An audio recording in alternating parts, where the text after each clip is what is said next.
우리가 그동안 복음에 합당한 삶을 살아야 되겠다 하는 그런 말씀을 살펴봤더랬습니다. 그래서 오늘 마지막 시간으로 그리스도의 복음에 합당한 삶을 살자. 자, 오늘 본문 한번 살펴보시죠. 빌립보서 2장 27절에 보시면 1장 27절입니다. 빌립보서 1장 27절, 여러분 성경 보시면서 오직 너희는 그리스도의 복음에 합당하게 생활하라 그랬습니다. 그래서 이 한 구절, 그리스도의 복음에 합당하게 생활해라, 이 말씀을 우리가 좀 마음에 탁 늘 새기고 기억했으면 좋겠다고 제가 누차 말씀드렸습니다. 여기서 합당해야 된다 할 때 헬라어가 뭐였던가요? 헬라어가 합당해라가 뭐였던가요?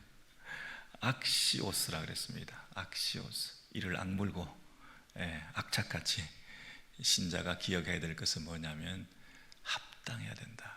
그런데 그 앞에 오직이란 말을, 이거 하나밖에 없다. 예수 믿는 사람이라고 한다면 이것 한 개, 오직, only 1minute 할 때 그 only는 보잘것없는 1분밖에 안 되는 이런 거지만, 이 오직은 뭐냐면 이것밖에 없는 게 가장 중요하다는 뜻으로 오직, 그런 뜻입니다. 그래서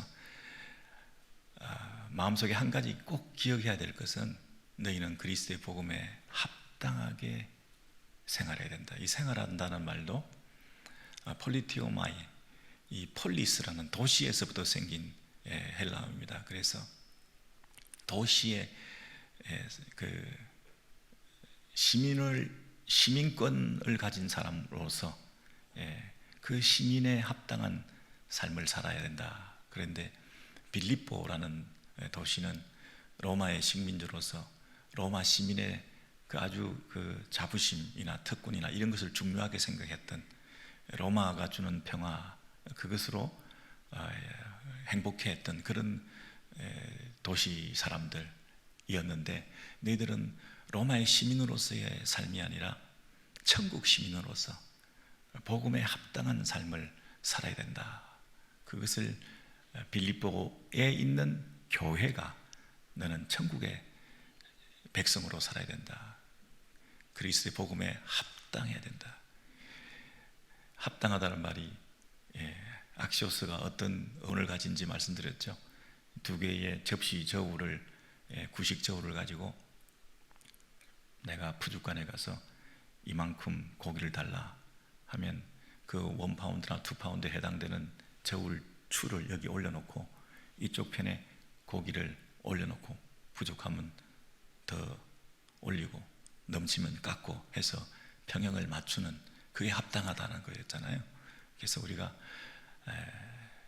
부족하고 연약한 부분들, 또 너무 세고 강한 부분들, 이런 것들을 쫙 잘라내고 깎아내고 그리고 보태고 날마다 이 작업을 하면서 이 저울추의 균형을 맞추도록 합당하게, 그리스도의 복음에 합당하게 살아야 된다, 그렇게 얘기를 했는데, 이것이 마음과 관련된 것이었습니다. 그래서 너희들이 한 마음을 품고 공동체 안에서 그리스도의 복음에 합당하게 살아가는 것이 1차적으로 관계 속에서 그게 증명된다는 거잖아요. 그래서 너희들이 한 마음이 되지 못한다는 얘기는 합당하지 못하다는 뜻인데, 한 마음을 품는다는 얘기는 너희들이 각각이 예수의 마음을 품지 않았기 때문이다 그랬어요. 그래서 복음에 합당하게 산다는 것은 결국은 마음의 문제인데 예수의 마음을 품는 거다. 그것이 이제 1장 넘어서 2장 5절에 이렇게 되어 있습니다. 2장 5절을 보시면 너희 안에 이 마음을 품으라. 이 마음을 품으라. 곧 그리스도 예수의 마음이다. 다시요. 그리스도의 복음에 합당하게 살아간다는 말은 그리스도의 마음을 품고 살아가는 거다. 그렇게 말씀드렸죠.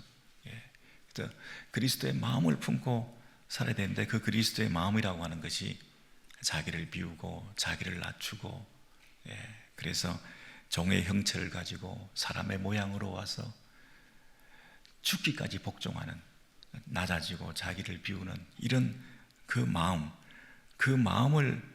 품고 살아가는 것이 그리스도의 복음에 합당하게 사는 것인데, 사람들은 자꾸 이 마음을 품는 것을 예수 믿는 것으로 생각하지 않고 외적으로 율법의 규례를 철저히 지킨다든지 고행을 한다든지 그리고 할례를 행한다든지 하는 외형적인 것을 가지고 신앙생활을 합당하게 잘하고 있다고 자꾸 생각하는 사람들이 있기 때문에, 그런 부분에서 사도 바울이 뭐라고 얘기를 하냐면, 그런 식으로 따진다면 내가 더 너희들보다 더 철저했던 사람이다.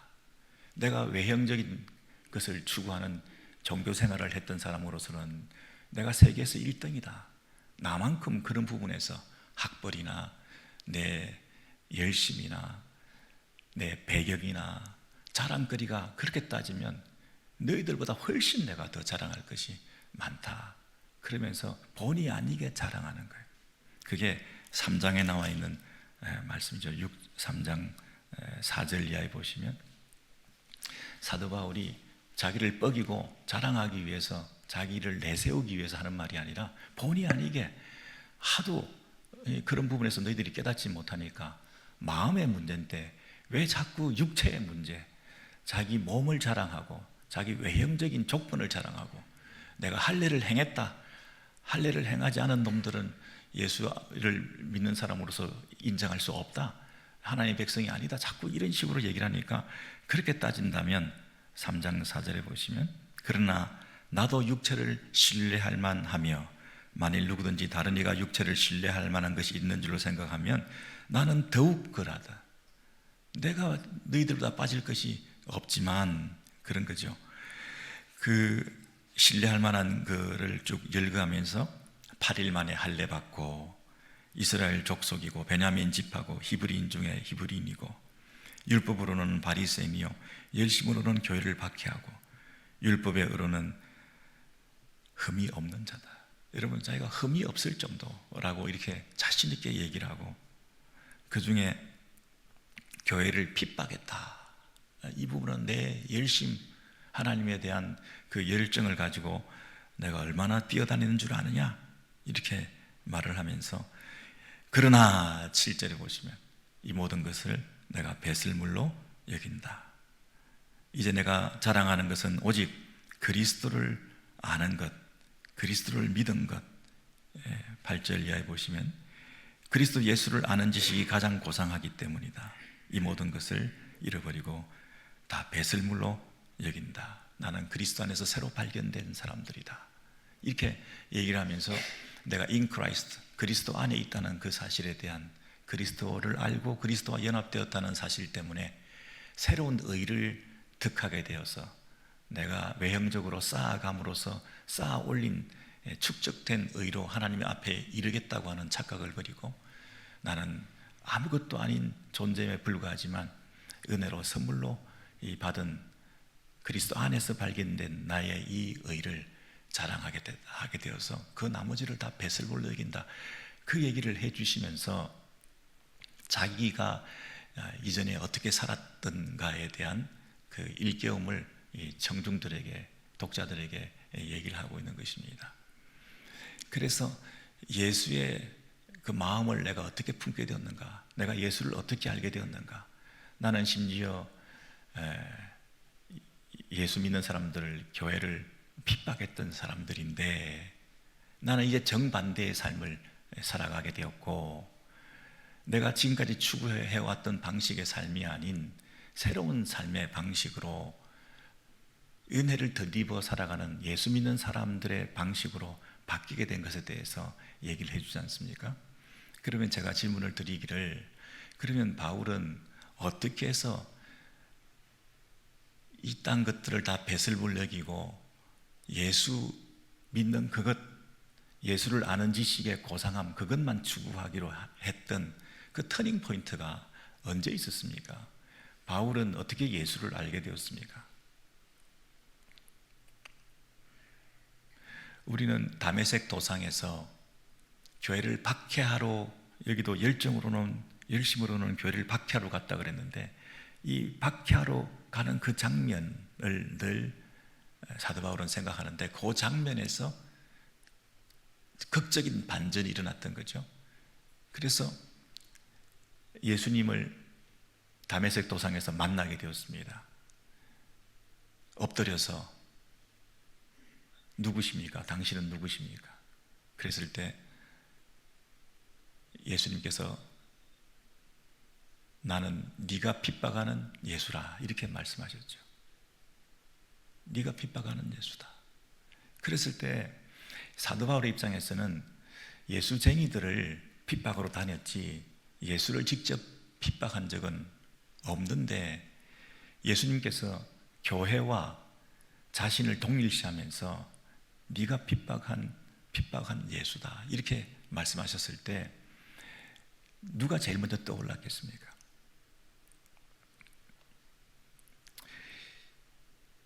사도 바울이 핍박했던 최고의 그 대상은 그때 순교를 당했던 스데반이었습니다. 그래서 스데반을 돌로 쳐 죽이는데 그 거짓 증인들을 내세워가지고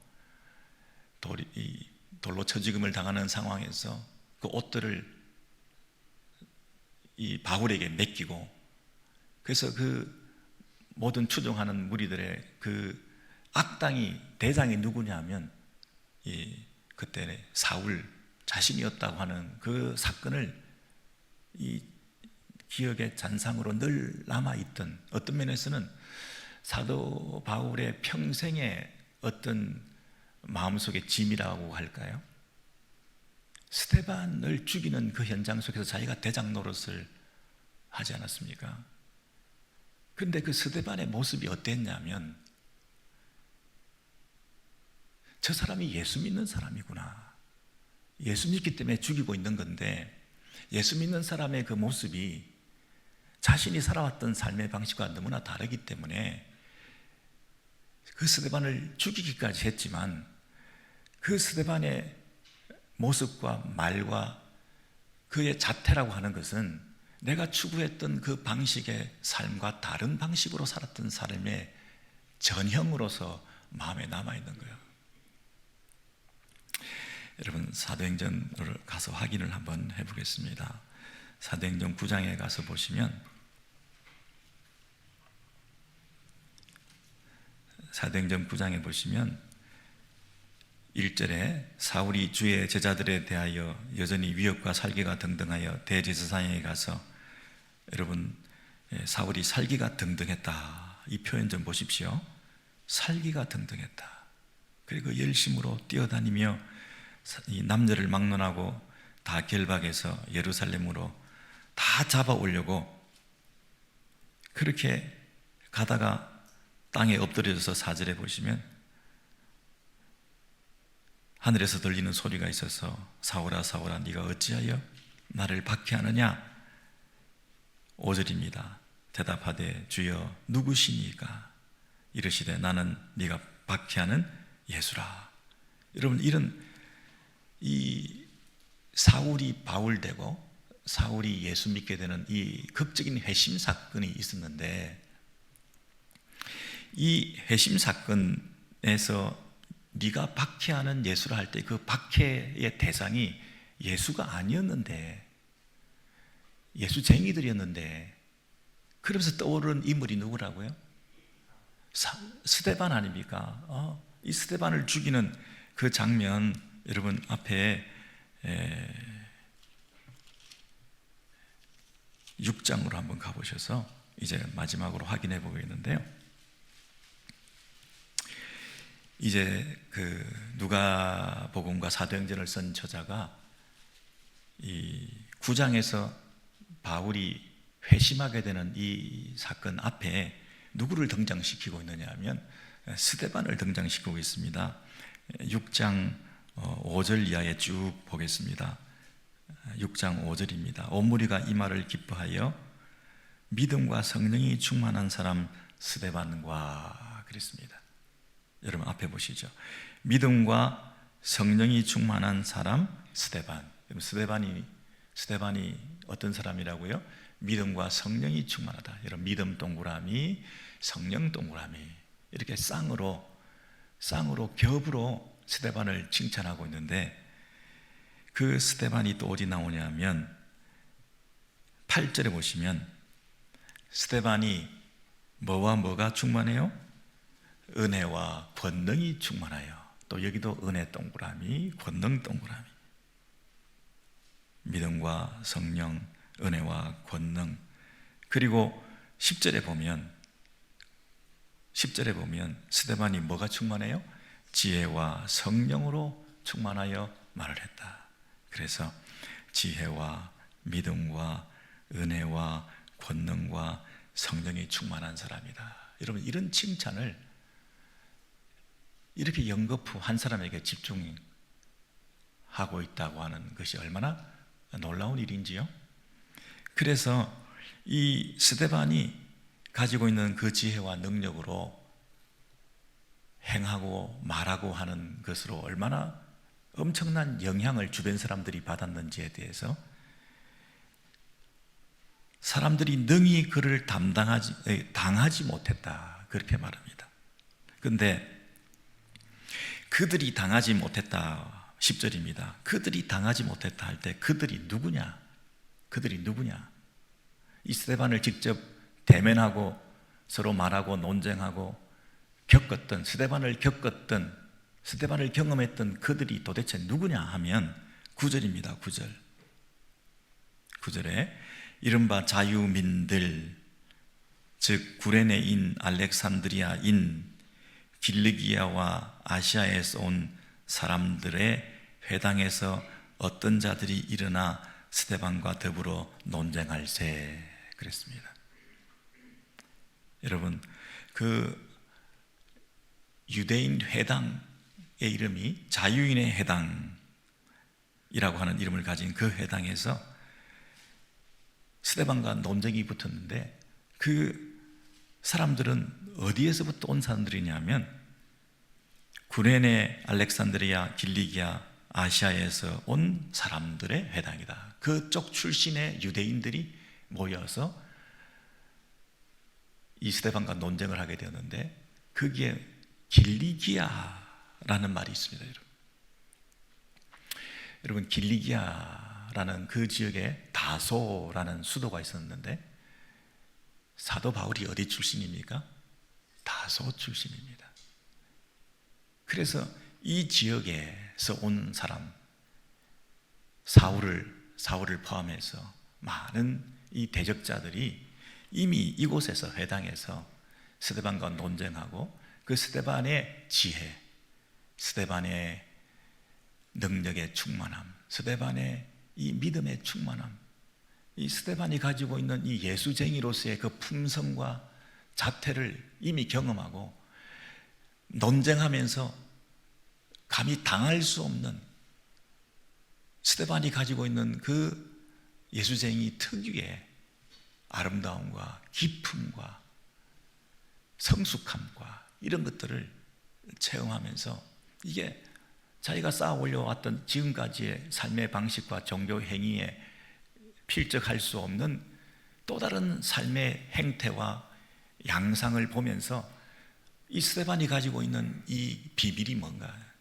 감당할 수 없으니 그 밑에 보면 거짓 증인을 내세워서 무조건 우격다짐으로 죽여야 되겠다. 그런데 6장 15절에 보시면 그 스데반이 그런 가운데서도 공회 중에 앉은 사람들이 다 스데반을 주목하여 보니 그 얼굴이 천사의 얼굴 같았다. 천사의 얼굴 같은 모습으로 그 위기 상황 속에서도 담담하게 그 일들을 감당하고 있다가, 이제 7장부터는 스데반이 본격적으로 설교를 합니다. 스데반의 그 사도행전 7장의 설교는 너무나 깊고 너무나 구약의 모든 것들을 망라하고, 한마디로 구약 신학을 다 여기서 뽑아낼 수 있을 정도로 구약에 있는 모든 역사를 다 정리하면서 어떻게 예수가 오게 되었는지에 대해서 설명을 하다 보니 이 사람들이 그 말씀을 듣고 많은 것을 깨닫게 되었겠죠. 그런데 대부분의 사람들은 7장 54절에 가서 보시면 7장 54절에 보시면 그들이 이 말을 듣고 마음에 찔려 그를 향하여 이를 갈거늘 그랬습니다. 그 스데반의 모습과 그 스데반의 설교를 듣고 오히려 마음에 찔림이 양심의 가책을 받았지만 지금까지 자기가 추구해왔던 종교의 그 추구하는 방향과 너무 다르고 율법적으로 의를 행하고 교회를 핍박하면서까지 열심으로 하나님 앞에서 살았다고 생각하는 이 바울의 입장에서는 이런 방식의 스데반의 그 삶과 구약 성경 해석의 이런 관점을 도저히 받아들일 수가 없기 때문에 자기의 기존의 모든 기득권을 내려놔야 되고 자기의 그 모든 삶을 부정하고 자기를 완전히 인정할 수 없는 지금까지 쌓아 올린 것을 다 허무한 것으로 돌리게 되는 이것을 도저히 인정할 수 없으니 이 스데반을 죽이는 것밖에 방법이 없었다 해서 이제 죽이려고 하는데 55절입니다. 스데반이 성령 충만해서 하늘을 우러러 주목하여 하나님의 영광과 예수님께서 하나님 우편에 서신 것을 보고 계신다. 그리고 말하는 소리를 그들도 들었겠죠. 보라 하늘이 열리고 인자가 하나님 우편에 서신 것을 보노라 한데 57절에 그들이 큰 소리를 지르며 길을 막고 일제히 그에게 달려들어 성 밖으로 내치고 돌로 칠세 거짓 증인들이 옷을 벗어 사울이라 하는 청년의 발 앞에 두니라. 이 사울이 이 대장 노릇을 하며 스데반을 돌로 쳐 죽이는데 제일 앞장섰던 장본인이었던 것이죠. 그 상황에 돌로 쳐 죽임을 당하는 그 상황에 59절과 60절에 보시면 스데반이 뭐라고 큰 소리로 부르짖어서 기도를 하느냐 하면 주 예수여 내 영혼을 받으시옵소서. 그리고 60절에 주여 이 죄를 그들에게 돌리지 마옵소서. 그 기도를 하고 죽었다고 그랬습니다. 근데 이 저자가 8장 1절에 뭐라고 얘기를 하고 있냐면 사울은 그가 죽임당함을 마땅히 여기더라 그랬습니다. 이 스데반의 죽음에 직접적으로 책임 있는 사람이 누굽니까? 사울이죠. 그런데 그 사울이 스데반의 그 죽음에 대해서 마땅히 여긴다 이 말을 통해서 정말 극명하게 대조되는 거죠. 사울의 살아왔던 삶의 방식, 추구해왔던 종교 행위 이런 것들에 대해서 스데반을 받아들일 수 없다. 스데반이 은혜와 믿음으로 살아가는 그 삶의 방식과는 자기의 삶의 방식이 다르다. 마음을 추구하는 것이 아니라 나는 육체를 신뢰할 만한 사람이다. 예수의 마음을 품는 것이 그리스도의 복음에 합당하게 사는 삶이다. 그게 합당한 게 아니다. 나는 내 의를 추구함으로 하나님 앞에 합당하게 되어야 된다 하는 방식으로 살아왔던 그 극명한 대조를 이루면서 이 구질서를 고수하려고 하는 척과 새로운 질서, 새로운 믿음의 방식으로 예수 안에서 얻는 그 의를 득하고 살아가는 그 삶의 방식이 대조를 이루면서 서로가 죽이려고 들고 있는 관계인데 그 관계 속에서 마지막에 이 스데반은 뭐라고 기도를 하냐면 저들의 잘못을 저들에게 돌리지 마라. 저들의 죄를 저들에게 돌리지 마라. 여러분 용서의 기도를 지금 드리고 있습니다. 그런데 그 스데반이 용서를 구한 대상이 누굽니까? 그 대상이 누굽니까? 상대방은 사울입니다. 그죠? 그 사울은 지금 꿈쩍도 하지 않습니다. 스데반의 죽음이 마땅하다라고 할 정도로 이 기도가 응답될 것이라고는 생각도 하지 않았던 거죠. 저 원수 덩어리 나를 돌로 쳐 죽이는 저 대장 노릇하는 이 사울이 과연 내가 용서를 구하는 기도, 저들의 죄를 저들에게 돌리지 마옵소서. 저들을 용서해 주옵소서.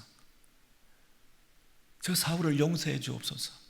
라고 하는 그 기도가 이 사울에게 지금 응답되겠습니까? 죽음을 마땅하게 생각하고 있다. 자기는 죄 지은 거 없다. 나는 당당하다. 나는 오히려 더 의롭다. 교회를 핍박함에 있어서 나는 더 하나님 앞에서 크레딧을 받을 거라고 생각하고 있는 저 삶의 방식이 무너지겠습니까? 극명하게 대조를 이루면서 이 무력한 기도는 그냥 소리 없이 이름 없이 사라지게 될 것이고, 사울은 더 기고만장하고 살기등등해서 당당하게 앞으로 더 자기 방식으로 살아갈 것 같았는데, 이 사도행전 7장에서 드렸던 이 기도가 9장에서 사울이 회심하게 되는, 예수께서 이 사울을 엎드리게 만드셔서 주여 당신은 누구이십니까? 네가 핍박하는 예수다. 내가 누구를 핍박했지? 스데반이 그때 부르짖으며 돌에 쳐 죽임을 당하면서 기도했던 그 기도가 나에게 응답이 된 건가?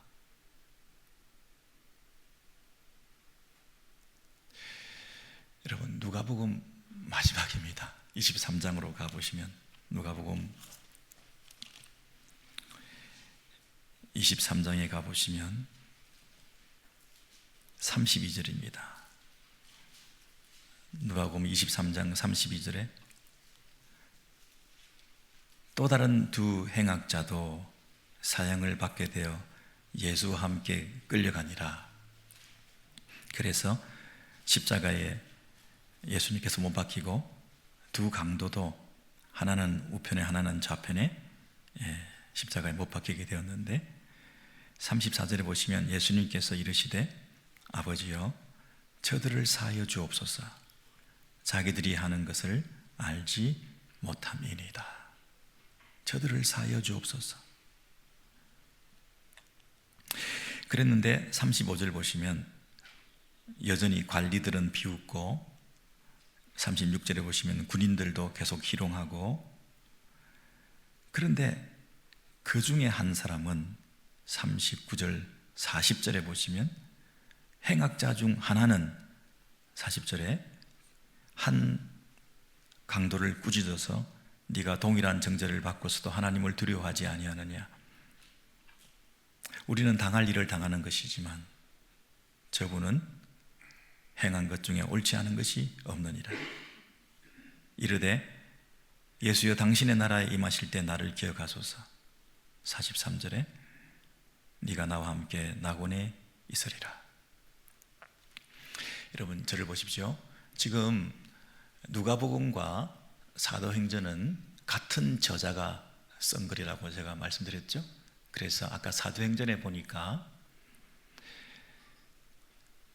스데반이 돌로 쳐 죽임을 당하면서 마지막으로 한 기도가 저들의 죄를 저들에게 돌리지 마옵소서, 저들을 용서하여 주옵소서 라고 했던 그 용서의 기도를 드렸을 때, 그 딱딱한 완고했던 마음을 가진 그 바울이 회심하게 되는 일이 그 기도의 응답으로 나타나게 되었던 것을 우리가 기억하고 있습니다. 그런데 그 기도를 들었던 사람, 이 바울이 스데반이 그 죽음 가운데서도 자기를 위해서 기도했던 그 기도에 직접 듣고 감명을 받아서 회심할 수도 있었겠지만, 그 최악의 가운데서도 하나님께 드렸던 그 기도를 하나님이 들으시고 저들의 죄를 저들에게 돌리지 마옵소서, 저들을 용서하여 주옵소서, 저들의 영혼을 불쌍히 여겨 주옵소서라고 하는 그 기도의 응답으로 바울이 극적으로 회심하는 그 역사가 있었을 때, 그것이 스데반의 기도와 무관하다고 말할 수는 없는 거죠. 그 스데반의 기도의 결과로 오히려 바울의 회심의 역사가 있었다고 하는 그 형식을, 패턴을 그대로 따와 가지고 지금 누가복음에도 보면 두 행악자가 다른 복음서에 보면 다 예수를 욕했습니다. 관리들도 군인들도 두 행악자들도 다 예수를 욕했습니다. 그런데 다른 복음서에는 두 행악자가 다 예수를 욕했다는 걸로 기록되어 있지만 누가복음은 더 자세히 관찰해서 다 욕했지만 그러나 예수님의 십자가에서 드렸던 그 기도, 저들의 죄를 저들에게 돌리지 마옵소서, 저들을 용서하여 주옵소서, 저들의 영혼을 긍휼히 여겨 주옵소서 라고 하는 그 기도의 결과로 같이 십자가에 달려서 양쪽에서 그 기도를 들었던 사람 중에 한 사람이 회심하게 되었습니다. 바로 옆에서 들었었기 때문에 저 상황 속에서도 용서의 기도를 드리는 그 예수에 대해서 감명을 받아서 회심할 수도 있었겠지만 동시에 저들의 죄를 저들에게 돌리지 마옵소서라는 그 기도를 하나님께 드렸을 때에 그 하나님께서 들으신 그 기도의 응답의 결과로 그들 가운데 한 사람이 회심하고 돌아오는 일들이 있게 되었다고 하는 그런 이 패턴을 용서의 기도를 통해서 감동을 받고 또 하나님께서 응답하셔서 한 사람이 돌아오게 되는 이 그림을 그려주시면서 우리가 예수를 닮아가야 되고 그리스도의 복음에 합당한 삶을 살아야 되고 그리스도의 마음을 품고 살아야 되는데 이 그리스도의 마음이라고 하는 것은 결국 뭐냐면 내가 낮아지겠다, 나를 낮추겠다, 나를 비하하겠다, 나를 비우겠다 하는 그 이유가 뭐냐는 거예요. 뭐 때문에 내가 낮아져야 되는 거죠? 뭐 때문에 사람의 모양을 입고 종의 형체를 가지고 자기를 비워야 되는 거죠? 예수의 마음이라고 하는 것이 그저 낮아지는 것이 다가 아니라 왜 낮아지느냐는 거예요. 저들을 구원하기 위해서, 저들을 죄 가운데 멸망하게 내버려 두지 않기 위해서, 저들을 자기가 지은 죄로 인해서 그 죄값을 지불하고 다 죽는 것으로, 원수를 갚는 것으로 끝나는 그런 대상이 아니라 구원의 대상으로 생각하니 내가 그들과 동일시되고 그들의 죄를 내가 껴안고 그들의 잘못이 아니라 내 잘못이라고 생각하고 아무리 원수라 하더라도 그 영혼을 불쌍히 여기는 마음을 가지고 그들을 품어 안고 내가 가는 그 용서의 기도를 드리는 것이 예수의 마음이라는 거죠. 낮아지기만 하는 것이 아니라 구원하기 위한 낮아지심이고 사람의 모양으로 온 그 자체가 중요한 게 아니라 사람과 같이 되어서 우리의 모든 아픔과 문제와 고통을 다 짊어지시겠다고 하는 그 심정으로 그분이 낮아지신 마음이잖아요. 그래서 이 예수의 마음을 품는다는 얘기는 구원의 열정을 가지고 영혼을 사랑하는 마음을 가지고 그들의 죄를 내가 떠안는다는 그런 마음으로 이 예수께서 십자가에 죽으시면서까지 이 죽음의 십자가의 죽음의 이유는 내가 짊어지겠다는 의미고 그들의 죄를 내가 담당하겠다는 의미로 내가 용서의 기도를 드리고 내가 짊어지는 십자가를 통해서 그들을 구원하겠다고 하는 기도 아닙니까? 스데반이 돌로 쳐 죽임을 당하면서 저들을 위해서 기도했다는 얘기는 그들의 몫을 내가 담당하겠다, 그들의 잘못을 그들에게 돌리지 마시고 나의 죽음을 통해서라도 그들에게 구원의 은혜가 임하기를 원한다고 하는 그런 사랑의 마음으로, 예수의 마음으로 동일하게 스데반이 예수의 마음을 품고 예수께서 우리를 사랑하는 그 마음을 가지고 이 용서의 기도를 통해서 우리를 구원해내시는 그 모범을 스데반이 그대로 배워가지고 예수의 마음을 품는 것이 이런 것이구나 하고 자기가 죽는 가운데서도 예수의 마음을 품고 영혼 구원의 열정을 가지고 원수까지도 사랑하는 마음을 가지고 스데반이 그런 마음으로 기도했을 때 그 기도가 내가 감당하겠습니다, 내가 짊어지겠습니다, 그들의 잘못이 아닙니다, 내가 껴안겠습니다, 내가 지고 가겠습니다, 저들을 용서하여 주옵소서라는 그런 자기 희생적인 원수를 용서하는 그 기도가 하나님께서 들으시는 기도가 됨으로 말미암아 영혼을 살리고 그들을 주께로 돌아오게 하는 그런 엄청난 파워풀한 기도가 되었다는 사실을 오늘 본문을 통해서 확인하게 될 때, 우리가 예수의 마음을 품고 그리스도의 복음에 합당한 삶을 산다고 하는 것은 바로 이 기도를 배우는 것이죠. 우리가 담당하는 거죠.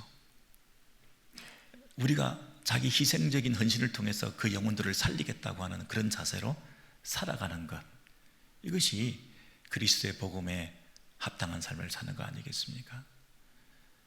사도 바울이 빌립보서 1장에서 그리고 갈라디아서에서 곳곳에서 한 가지, 내가 꼭 너희들에게 오직 한 가지 남겨주고 싶은 말 한마디는 너희들이 그리스도의 복음에 합당하게 살아야 된다. 사도 바울이 이렇게 말씀하고 지금 빌립보에서도 오늘 본문에서 말씀하셨는데, 그렇게 사도 바울이 그리스도의 복음에 합당하게 살아야 된다고 하는 그 진심 어린 우리를 향한 그 당부와 권면의 그 말씀 속에 담겨 있는 그 마음에는 스데반이 있었던 겁니다. 스데반의 그 기도, 예수님의 십자가상에서 그 기도, 그래서 그 기도를 통해서 태어난 사도 바울, 그 용서의 기도를 통해서 예수의 마음으로 나를 위해서 기도해 주었던 그 스데반의 나를 용서하는 그 기도가 오늘 내가 여기에 있게 되었다고 하는 사실을 생각하며, 이것이 기독교의 신앙의 본질이구나. 그러므로 너희들도 그리스도의 복음에 합당한 삶을 살아야 된다는 이 말씀이 주는 그 무게감을 느껴서 이 세상에 살아가는 그 삶의 순간순간 우리가 희생적으로 헌신하며 자기를 던져서 그 영혼을 살리기 위한 용서의 기도를 드리는, 내가 담당하고 짊어지겠다고 하는 그런 마음으로 살아야지, 정죄하고 비판하고 욕하고 비난하고 시시비비를 가리고 잘잘못을 따져서 그들보다 조금 더 나은 것을, 우월감을 가지고 자랑하고 하는 그런 방식의 삶으로는 결단코 그 영혼을 구원할 수가 없다. 그 인생을 살릴 수 없다. 그 원수를 돌아오게 할 수 없다. 영혼을 살리는 일은 그런 말장난으로, 말싸움으로 결코 일어날 수 없는 이 기독교의 복음과 선교와 전도의 비밀들을 생각할 때 기도만이 이 일을 가능하게 한다. 예수의 마음을 품고 그 영혼을 살리는 간절한 기도, 그것을 너희들에게 권면한다고 하는 그런 이 주님의 심정을 우리가 느끼실 수 있으면 좋겠습니다. 우리 바나바의 회원들께서 오직 한 가지, 그리스도의 복음에 합당한 삶을 살아가는 그런 헌신을 또 한번 다짐하는 이 아침이 되기를 소원합니다.